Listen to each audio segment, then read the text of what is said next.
Aaliyah Andrews came to Busan to honor her mother's final wish, rebuild the bridge. A bridge between the family her mother left behind in Korea and the life she built in Los Angeles. But Aaliyah quickly discovers that some bridges were burned intentionally.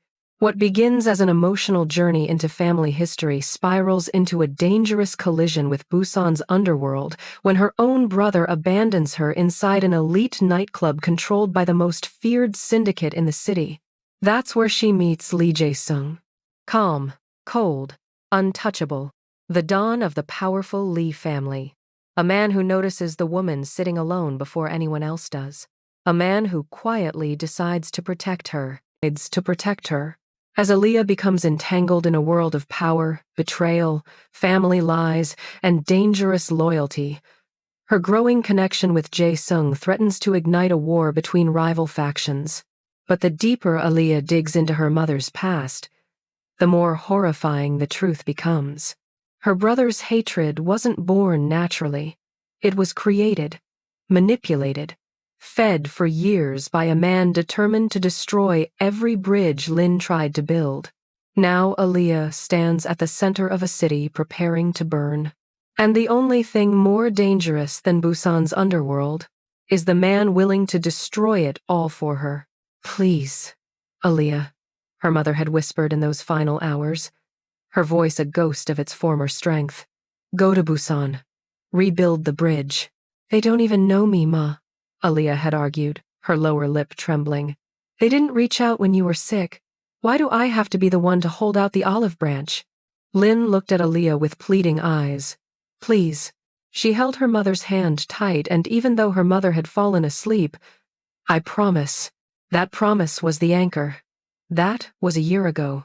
Now, at 24, Aaliyah was a world away from the sun-drenched streets of California, standing in the heart of a family war she didn't even know existed. The Cold Club owner, Lee Jae-Seung's eyes followed them, and had done so since Kim Hyun-suk was bold enough to come through the door of his club. Hyun-suk was from a rival faction. He came in with a beautiful woman following him. He wondered about their relationship. He didn't know who she was, but he noticed that she had been left there, alone. Jay whispered to the air, Young lady, you don't belong here. Not that his club was a seedy place, far from it. It also wasn't a place where a woman should be left alone to fend for herself. She looked like a neon sign in a dark room. Her caramel skin glowed under the filtered lights. Her long braids swayed softly as she shifted on the bar stool. She'd been nursing the same drink for almost an hour. Jae-Seung could see her eyes hooded with a mix of exhaustion and mounting frustration. The lapis blue was a beautiful spot for having a good time, even if she wasn't in the mood to party. The ground floor, a high-energy aquarium-style club with deep blue lighting and heavy bass, where the public sees and is seen. The VIP mezzanine, overlooking the floor, where middle-tier syndicate members keep watch. Her half-brother, Hyun-suk, had been gone for over an hour. Just a phone call, he'd said. Wait right here. He'd left her a lamb among wolves who spoke a language she only half understood. She sat with a frustrated look on her face that said, Please, leave me alone. Lee Jae-Seung, the dragon of Busan, looked down on her from the other side of his club. He stood in the deep blue sea, used by the Busan elite to discuss the AI logistics interface or some other high-stakes black market deals. There, he was the broker. Not only did he own the club, but he had a finger in every underworld deal and a good portion of the legitimate cooperations in Busan. He was Dawn from the largest and most powerful faction, and this was his territory. He was mafia, but he wasn't the monster everyone thought he was. The dragon was feared, but not because of its viciousness, because of the power behind it. He made introductions, maintained professionalism, and provided intermediate support. He made sure the deals didn't go south. Ruthless violence was not his way of doing business, but still, it was understood that if he was forced to, annihilation was certain. Jae-Seung had watched her shoulders tighten as man after man's attempt to entice her.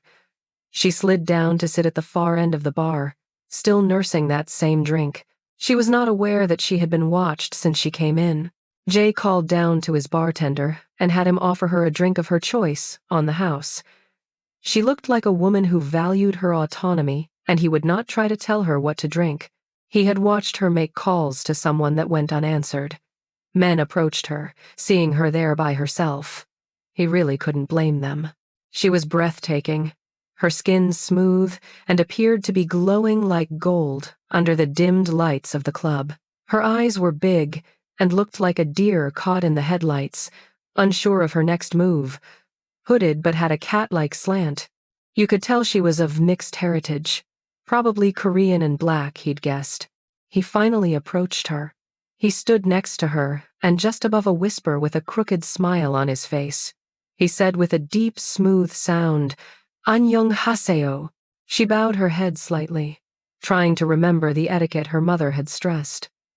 "Annyeonghaseyo," she managed, her accent betraying her immediately. Lee Jae-Seung let a small ghost of a smile touch his lips. He didn't try to pick her up. He didn't use a line. He simply sat on the stool beside her, his presence creating an invisible barrier that sent the vultures scurrying back into the shadows.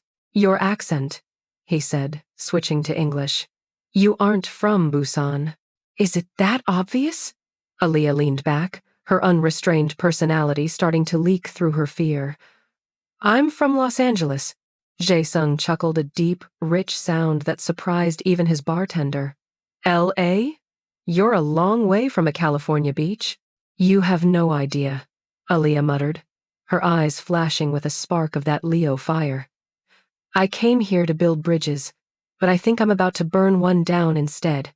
"Some bridges are bound to be burned," Jae-Seung said, as he watched her, really watched her, the way she held herself with a pride that didn't care about his status. She noticed that everyone dealt with him respectfully, but it was as if they feared him. Not feared as one might do towards a criminal, but rather as someone who had the power to control things.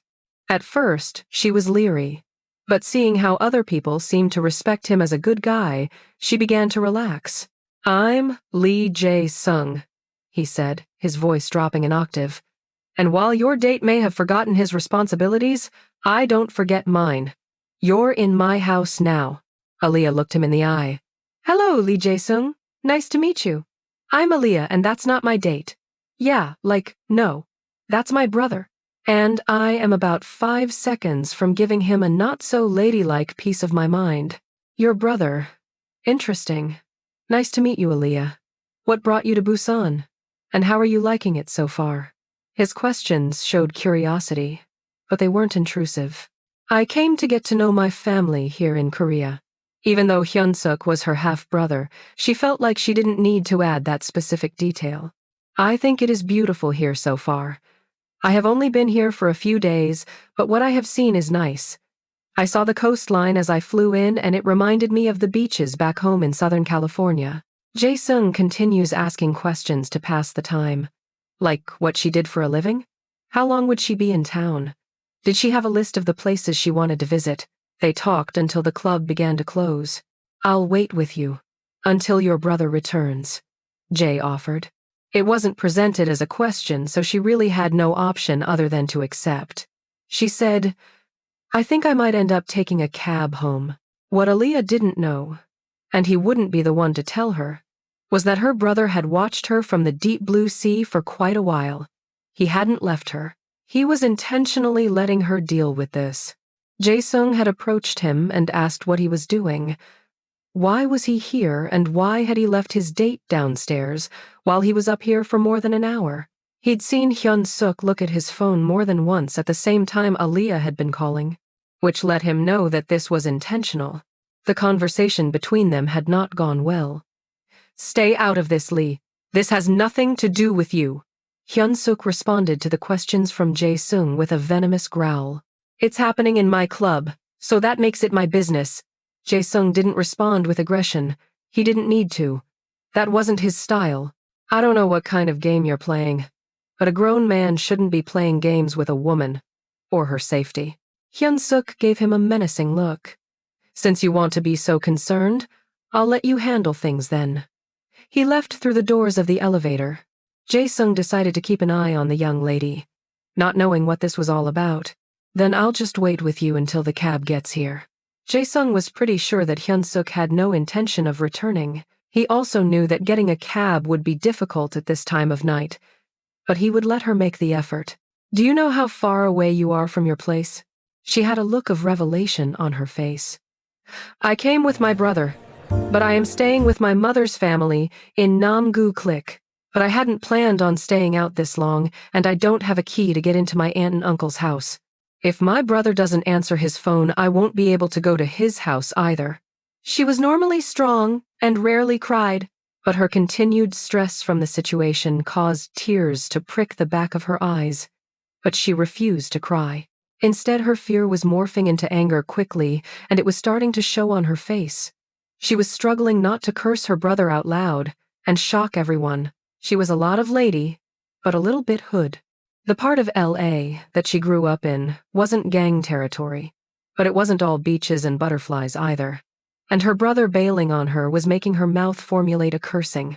She was so proud of herself for not letting the words slip out, but fix your face would have come from her best friend, Tasha's, advice.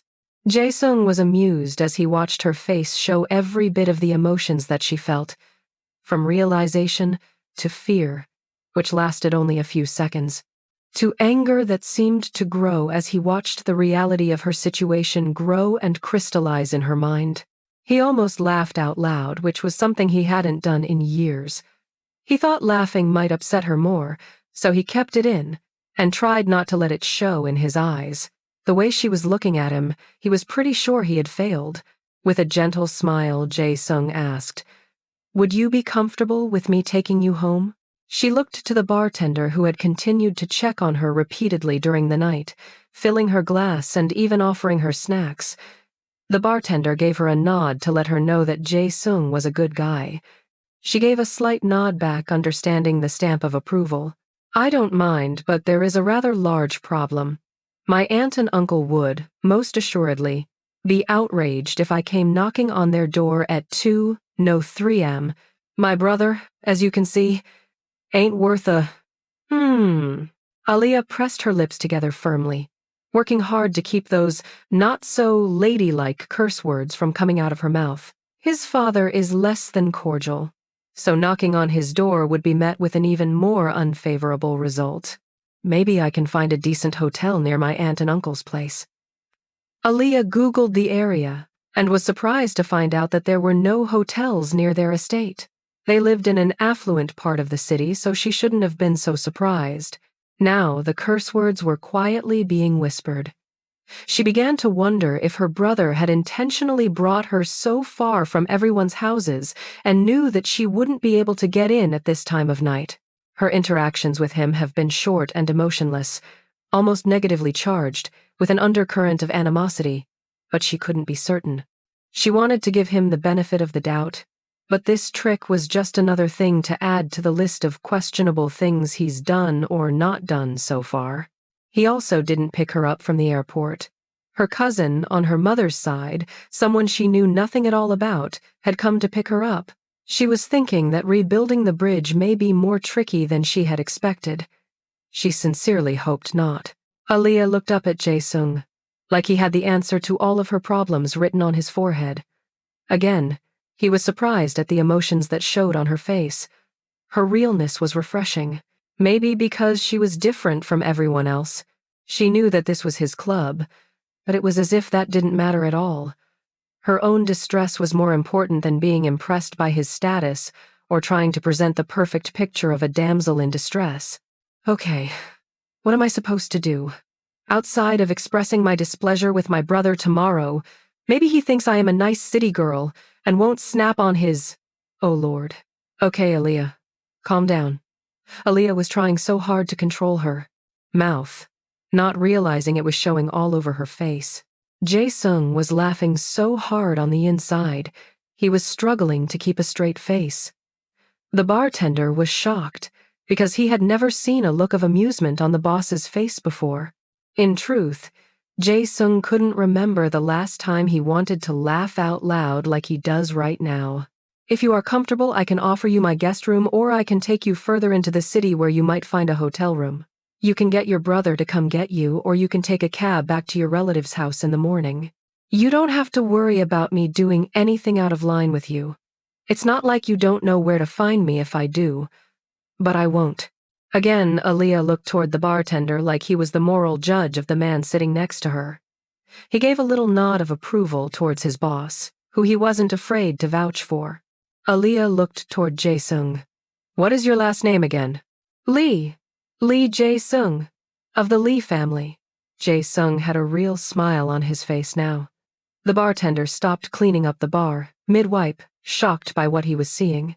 He wanted to take a picture because no one else would believe it if he told them about it. "Well, Mr. Lee," she said, her voice regaining its SoCal swagger despite the tears pricking her eyes, "I'll take your guest room. Because if I have to sleep in this club, the staff will definitely see the worst side of me." Jae-Seung didn't just smile this time. He laughed.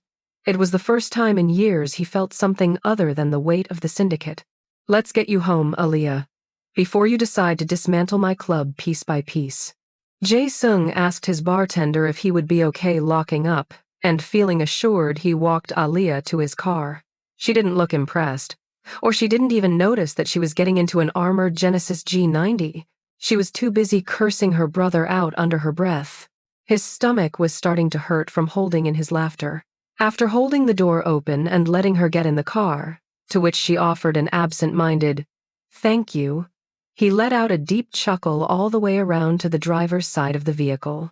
Aaliyah began to calm down as she looked at the beauty of the city as they slid past. She looked around as they pulled into the underground garage and noted the opulence of the environment. The garage was spotless. Even the concrete of the garage seemed to shine as if polished. Every car looked like it cost more than she would earn in 5 years as a nurse. "Well, my goodness. You fancy, huh?" Aaliyah joked, teasing Jae-Seung about the obvious financial success of the people who lived in this building. They entered the elevator that continued to rise, and Aaliyah felt like she was in Willy Wonka's elevator, like they would never reach the top. When they did, the doors opened up to the view of the city straight ahead. She was standing in his living room looking out the floor-to-ceiling windows with a view that looked at all of Busan. Jae-Seung pointed Aaliyah toward the guest room. "I have a guest room, but guests have only been family members and they brought their own things. I will bring you something to be more comfortable in. Your outfit is nice and not comfortable for sleeping." Aaliyah opened the door, and guest room was definitely an understatement. More like a guest wing, suite, small apartment, something more along those lines. Much bigger than her entire apartment back in LA, but it is Los Angeles though. She had agreed to stay with Jae-Seung for one night, but moving in for the duration of her stay in Busan was looking like a good idea. The morning after, Aaliyah stood on the balcony of Jae-Seung's penthouse, her 5'10" silhouette draped in one of his plush silk robes. She looked out at Busan, a city of neon and steel that felt like a beautiful cage. Aaliyah enjoyed the muffled, rhythmic crashing of waves against the Haeundae shore far below. It reminded her of home, and a wave of sadness and some other emotion. Longing, maybe. The sound of a heavy sliding glass door opening was a reminder that she wasn't home. Behind her, she heard the firm, measured footsteps of Jae-Seung. "The coffee is Kenyan. I had some brought over early this morning. I thought it might remind you of home." Aaliyah turned, with a playful smirk playing on her lips. "Home is a taco truck on Crenshaw, Mr. Lee. But I appreciate the effort. Your guest room is definitely fancier than my brother's couch." Jae-Seung looked at her with some measure of understanding. "Your brother is a man of many complications. You shouldn't have to navigate them alone." Aaliyah looked up at him, reminded that he was several inches taller than her. "I've been navigating complications since I was in diapers. I'm a big girl, but thanks for the ride. And the silk. I might just accidentally forget to give this robe back." Jae-Seung chuckling. "Keep it. It looks better on you than it ever did on me." The way he looked at her at that moment, not a lustful look, more like an appreciative gaze. Aaliyah felt a small warmth flow through her core. A soft, lingering silence enveloped them. They moved to sit, and Aaliyah found a small buffet of food. I didn't know what you like, so I had a little bit of a lot of things. I thought you might be a little hungry. You would be correct, sir. I haven't eaten since late afternoon yesterday. Aaliyah was introduced to the chaotic, high-energy sounds of a traditional Korean market. It wasn't so different from the swap meets back home. Vendors shouting prices, the sizzle of hottiok on a griddle, the heavy thud of footsteps following too closely. Aaliyah was aware of the sentinels that followed at a not-so-discreet distance. She could only assume that they were friendly, watching Jae-Seung's back. Weeks had passed. Aaliyah and Jae-Seung's friendship became the talk of the district. She was the tall, caramel-skinned American queen seen at the side of the Lee faction's crown jewel. But back at her brother's home, the air was toxic. Hyun-suk was not happy with the growing friendship between Aaliyah and Jae-Seung. He had followed them today, and what he saw enraged him. The next time they stopped, Hyun-suk had confronted Aaliyah about being seen with Jae-Seung. "You are making a fool of yourself and our family," Hyun kissing in Korean, then switching to jagged English. "You think you're special? You think because you smile at Lee Jae-Seung, you are untouchable? You are a stain on this family, Aaliyah." Aaliyah's eyes flashing with fire. "First of all, keep your voice down. Second, I'm building the bridge Ma asked for. If that bridge goes through Jae-Seung's office, that's my business." Jae-Seung hadn't intervened on her behalf. He stood and watched her handle her personal matter, albeit in the middle of the market. Jae-Seung's men stood not too far away, waiting for a signal from their boss to take action. As Jae had thought, Aaliyah handled the situation, reminding Hyun-suk that they were in public and in plain view of the growing crowd of people whose phones had been raised to capture the scene. Hyun-suk lowered his voice but offered one last insult. "Class, he is a vulture. And you are a dog begging for scraps." He thought he would have the last word, but Aaliyah wasn't built like that. With a menacing response, just as low as with a promised response. "Watch your mouth, Hyun-suk. I'm not some submissive little sister you can kick around. We don't go tuck-tail back home." Hyun-suk looked around, offered an audible growl, and stormed away. Side story. "What is it?" The eyes looked up as the man entered their office. "You said you wanted us to report anything of significance regarding him." There was an altercation between the three of them. Hyun-suk confronted his sister, causing quite a scene. Jae-Seung stood back and didn't get involved. He just watched like a sentinel, looking prepared to step in if needed. "And the woman?" they asked. She stood her ground and didn't seem afraid. She seemed defiant to Hyun-suk's demand that she stop interacting with Jae-Seung. Unsure if this is due to jealousy, internal strife, or just hate between the three of them, rising to stand in front of the floor-to-ceiling window looking down on the city. "Okay, no need to get involved yet. Let's see if the fidelity and emotional engagement changes." Back to Jae and Aaliyah. The breaking point had come a week later. The sun was setting and the crowd had started to thin out. Suddenly, the sharp sound of a physical struggle, fabric tearing, voices raised. Hyun-suk's anger finally snapped. In the middle of a crowded plaza near the Lot department store, he grabbed Aaliyah by the arm, his fingers digging into her skin near her bangles. "Why are you out here? Who are you waiting on? It better not be Lee." Hyun-suk was loud, drawing the attention of the people that were still around. Hyun-suk growled at Aaliyah, not caring who witnessed. "You're coming home. Now. I'm done being embarrassed by your friendship with the enemy." Aaliyah tried to pull away. "Get your hands off me. Hyun-suk, I'm warning you."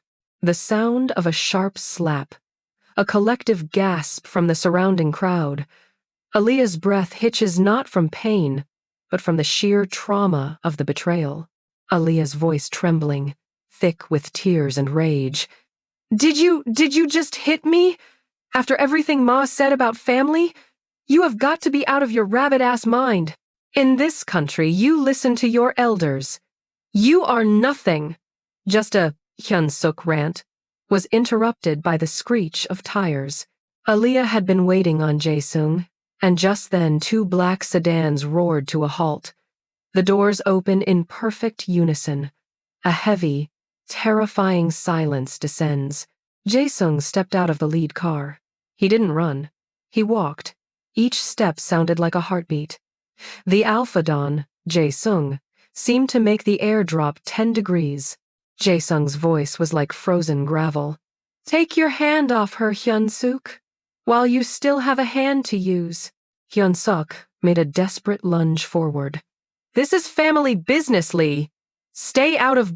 The sound of a brief, brutal scuffle, and Hyun-suk was pinned against a car hood, the sound of his breath being forced out of him. Jae-Seung whispered in Hyun-suk's ear, loud enough for the crowd and their camera phones to hear. Look at them. Your neighbors. Your peers. They see a coward striking a woman. You aren't a man. You're a mistake. He released Hyun-suk, who slumped to the ground, panting and humiliated. Jae-Seung turned to Aaliyah. His eyes softened instantly. He reached out, his thumb grazing the beauty mole near her lip. Jae-Seung checked Aaliyah for injuries. Are you hurt?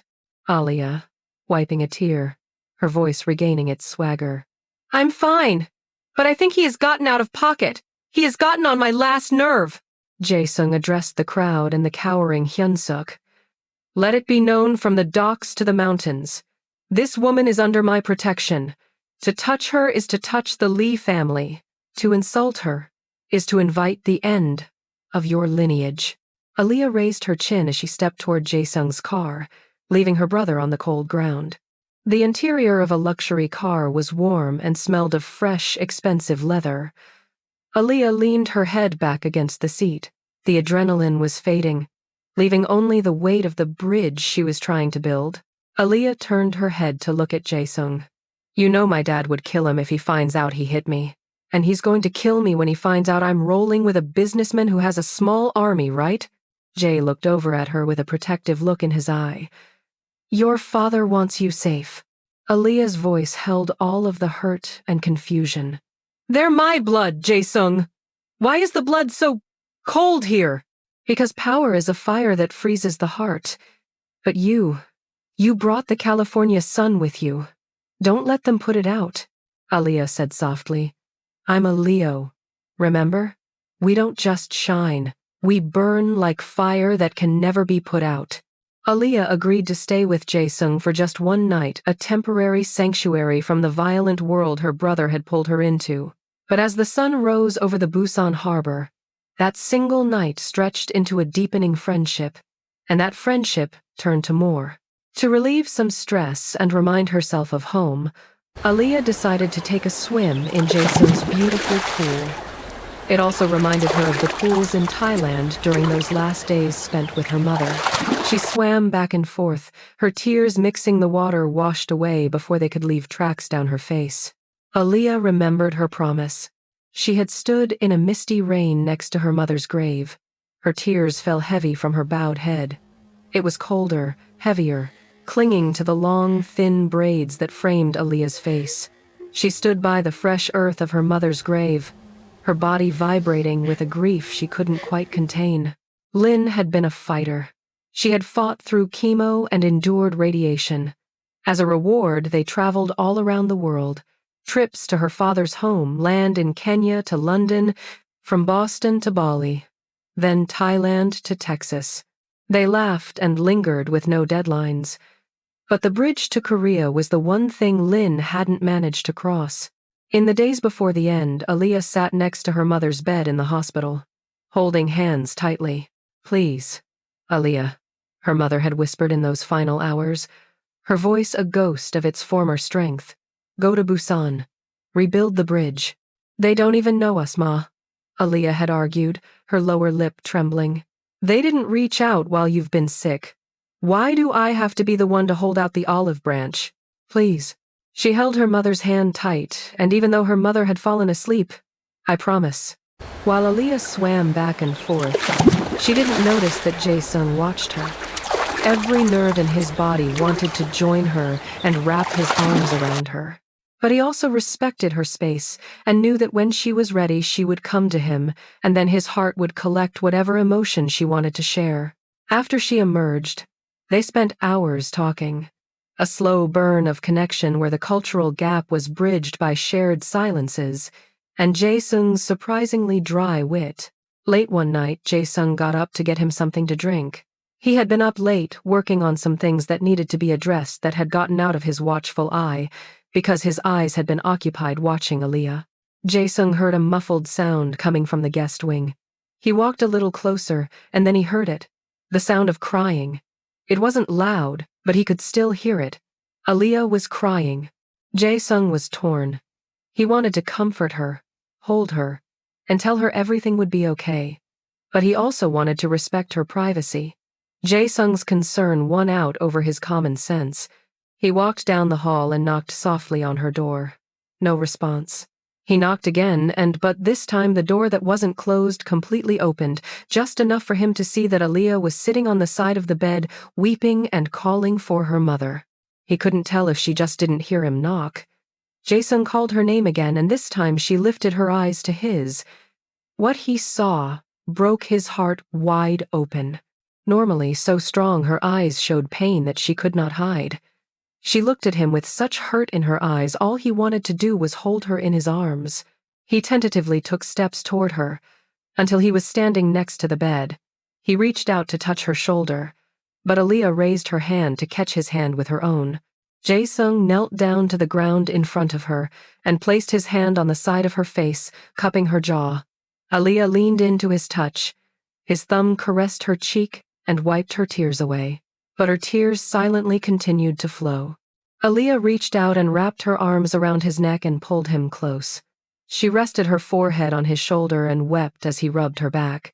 He didn't speak, he just let her cry there on his shoulder. His heart broke for her. He rose up, never breaking his hold, and sat next to her on the bed until she cried herself out. Thinking she was asleep, Jae-Seung moved to lay her down, but Aaliyah reached out and held onto his wrist. "Don't leave! Stay with me.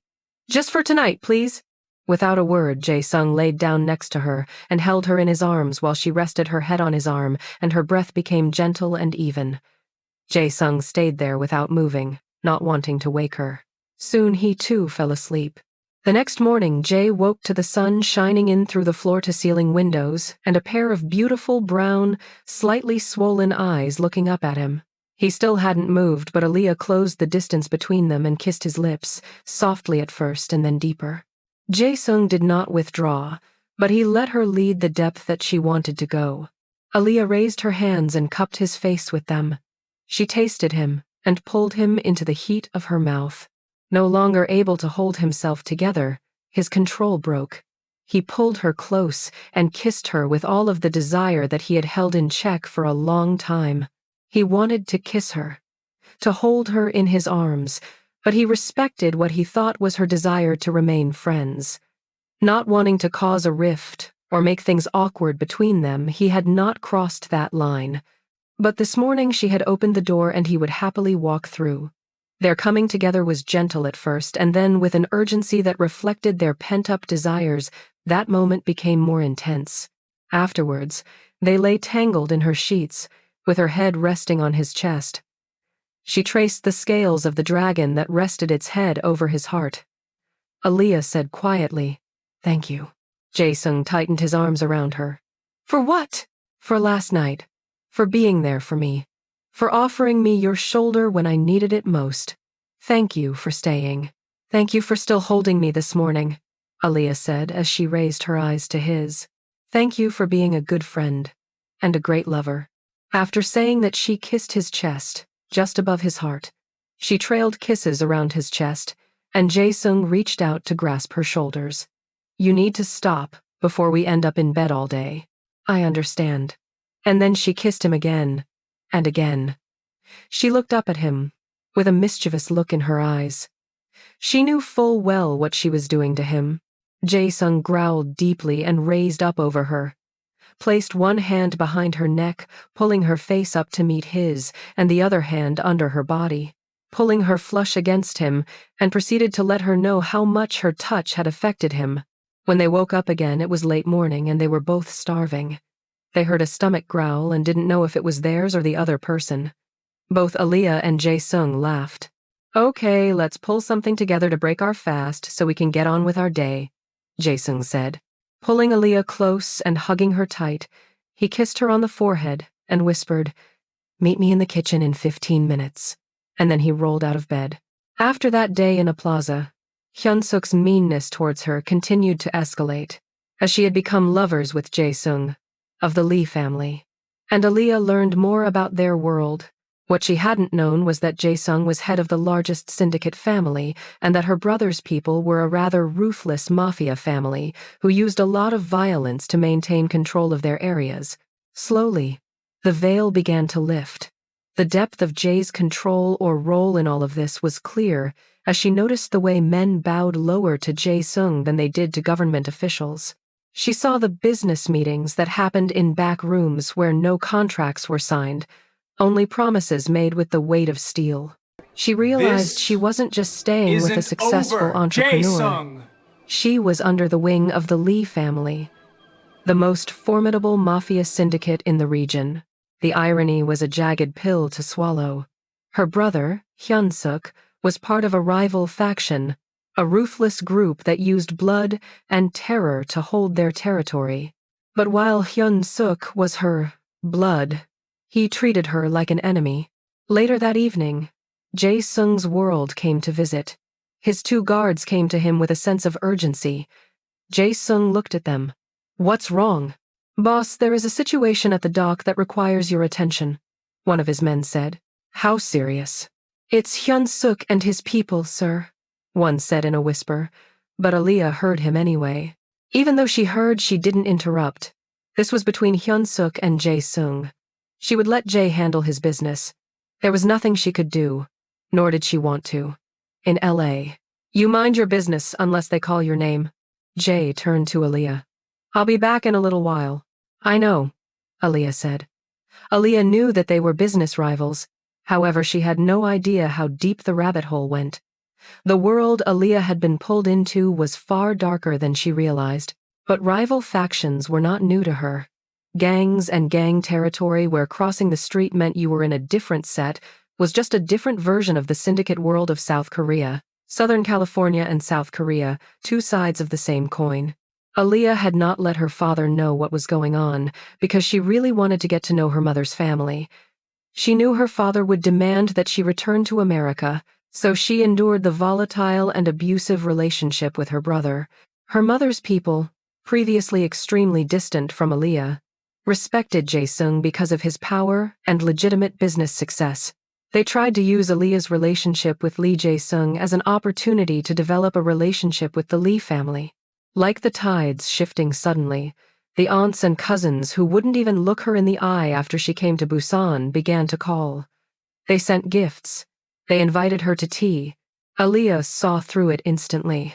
Their affection wasn't for her. It was a desperate grab for a seat at the table with Lee Jae-Seung. They wanted to use her as a golden ticket into the Lee family's legitimate business empire. "You see how they look at me now, Jae-Seung?" Aaliyah said one evening, adjusting her bronze bangles as they sat on his balcony. "Like I'm a winning lottery ticket they forgot they bought. It's disgusting." Jae-Seung watched the reflection of the neon lights in her brown eyes. "In Busan, loyalty is often a currency. But you are not for sale." Hyun-suk, seeing his sister's growing influence and the protection Jae-Seung afforded her, felt the walls closing in. His jealousy curdled into something truly malicious. He knew he couldn't take Jae-Seung in a fair fight, so he looked for a different kind of weapon. He found it in Los Angeles. Hyun-suk had been following her, obsessed with her every move. He waited until she was alone. "You think you're safe?" Hyun-suk hissed at her during a tense encounter near the beach. "You think this king will keep you safe in his world forever? He may be able to shield you here, but I know about the old man, Aaliyah. I know about your dad's heart." Aaliyah went cold. Her father, her rock, was back in LA, recovering from the grief of losing his wife. His heart was fragile. A delicate rhythm kept steady only by the peace he thought his daughter had found in Korea. "If you tell him." Aaliyah's voice was a whisper. The fire inside quickly grew to a blaze barely controlled. "If you tell him what kind of world here, the shock will kill him, Hyun-suk. You know that if you harm my father in any way, there is no boulder in Busan you can hide behind. Then you better start playing your part." her brother sneered. Or I'll bring him here myself to see his daughter playing queen to a murderer. Hyun-suk had found the ultimate leverage. Jae-Seung was powerful enough to stop an army, but he couldn't stop a phone call to a sick man half a world away. For the first time, Aaliyah felt the true weight of the mafia world, where love could be used as leverage. The steady, sterile beep of a hospital heart monitor, the muffled sounds of an L.A. street at night, distant sirens and palm trees rustling. As a chess move against Hyun-suk, Aaliyah and Jae-Seung didn't wait for Hyun-suk to make his move. They flew to Los Angeles, arriving at her father's home like a whirlwind. The truth came out in a flood: the mafia, the threats, and Hyun-suk's betrayal. The shock was as brutal as Aaliyah feared. Her father's face went gray, his hand clutching his chest as he slumped into his chair. Aaliyah watched as her "Daddy, don't leave me." A gurney, oxygen masks, the frantic energy of an ER. Leads, wires, monitors screamed along with alarms, and it was all too much for Aaliyah. Her knees buckled and Jae-Seung was there to catch her. She looked into his eyes and all he could see was her anguish. "Jay," as tears flowed down her face. "I can't lose him too. Jay, I just can't," Aaliyah whispered, with her face turned into Jay's chest. Side story. Just like Aaliyah didn't know she was being watched when she first came to Busan, Jae-Seung and Aaliyah had no idea that they had a shadow as well. The eyes had been provided with information that would affect everything and everyone. Inside a high-end private penthouse office, a figure stood looking through floor-to-ceiling windows overlooking a glowing city skyline. A large screen in the background displayed a looping video of a crowded market confrontation. The eyes that have followed them were filled with interest but not yet concern. They were interested in how long this would go on. Would this require intervention to make it go away, or would it resolve itself? Aaliyah and Jae-Seung had enough on their plate. They didn't even know they were being watched, and that was good for everyone involved. Aaliyah's concern for her father was at the forefront of her mind, and Aaliyah's concerns were Jae-Seung's concern. End part 1. That's not the end. Come back for part 2 and catch the rest of our story. Does William survive a heart attack? Is Aaliyah able to bridge that river of hate? Can their relationship survive the battle in Busan? Who is watching the story of Jay and Aaliyah? Click subscribe and set it so that you don't miss the next episode. See you soon.